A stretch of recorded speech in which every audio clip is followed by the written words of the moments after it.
You don't just meet emotionally unavailable people by accident. You recognize them, and something in you leans in before you even understand why.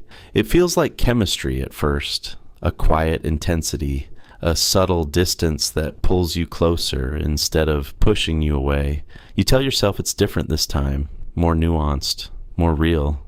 But if you're honest, there's a familiarity to it.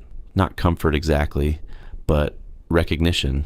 That's where the pattern begins. You're not drawn to their unavailability. You're drawn to what it activates inside you, because somewhere in your psychological wiring, love and distance became intertwined, not as a conscious belief, but as a learned emotional rhythm. Maybe attention came inconsistently. Maybe connection had to be earned.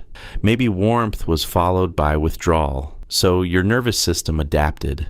It learned to stay alert, to read subtle shifts, to work for closeness. Hypervigilance doesn't always feel like anxiety. Sometimes it feels like intuition, like emotional intelligence, like you can sense people more deeply than others can.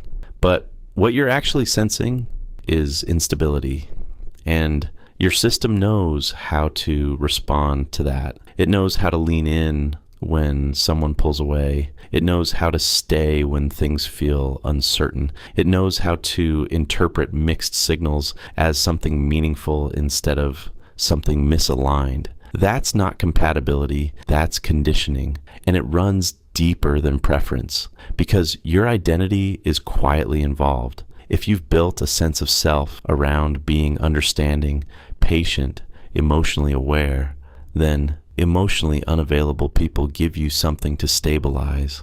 They give you a role, the one who sees beneath the surface, the one who doesn't give up, the one who understands what others can't. But that role has a cost, because it requires someone on the other side to remain just out of reach. If they were fully available, fully present, fully open, your role would collapse. And that creates tension, not consciously, but psychologically. So you gravitate toward people who allow you to stay in that identity without questioning it.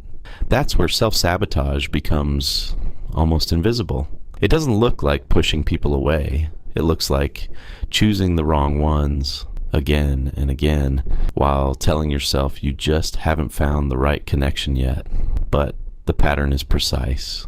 You feel drawn to people who are emotionally distant, but not completely closed. There's always just enough engagement to keep you invested, just enough warmth to keep the hope alive. That inconsistency becomes the hook, because your nervous system is trained to chase resolution, to close the gap, to turn distance into closeness. And every small moment of connection feels amplified, like progress, like something earned. But it's not progress, it's reinforcement. This is where attachment patterns quietly take over.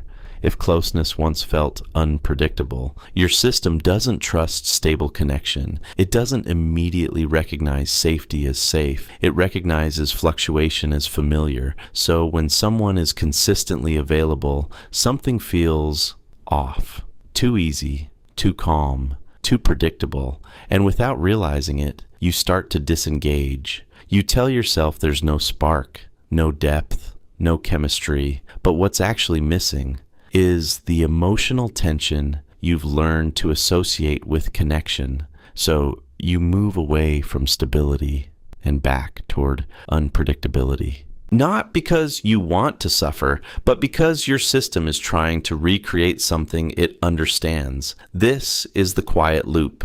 You pursue unavailable people and overlook available ones, then conclude that meaningful connection is rare.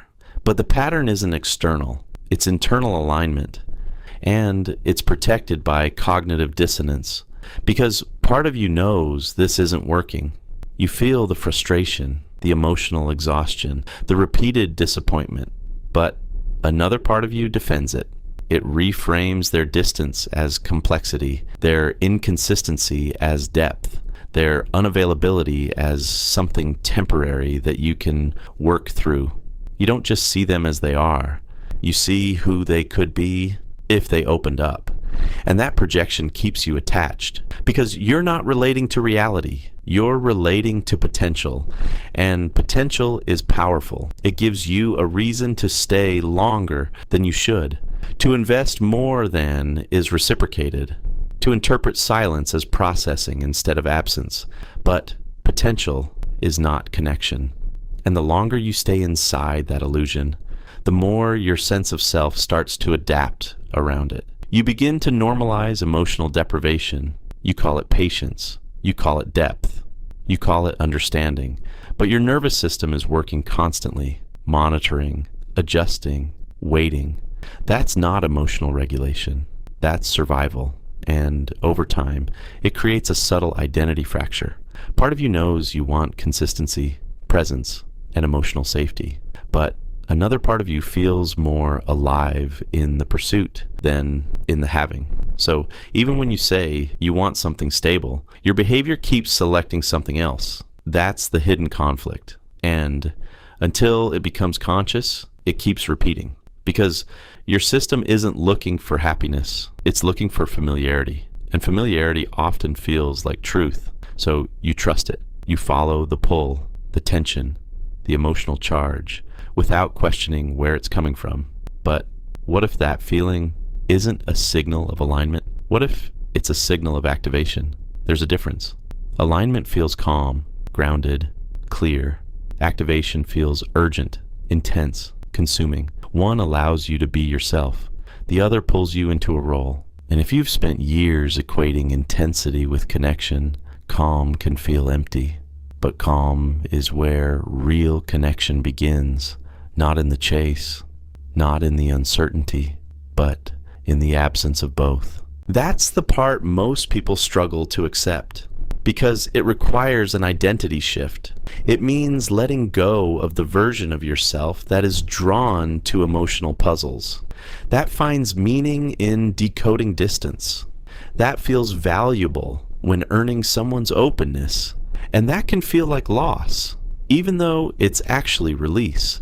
Because when you stop chasing unavailability, something unexpected happens. You start to notice your own, not in obvious ways, but in subtle ones. The moments you hold back instead of expressing. The moments you detach instead of staying present. The moments you feel uncomfortable when someone gets too close. Because emotional unavailability isn't always something you encounter. Sometimes it's something you participate in, quietly, protectively, without realizing it. And that realization changes the pattern, because now it's no longer about them. It's about the dynamic you co-create. And once you see that, you can't unsee it. The attraction starts to lose its intensity. The pull becomes less convincing. Not because those people disappear, but because you're no longer meeting them in the same way. You're no longer trying to complete a familiar loop.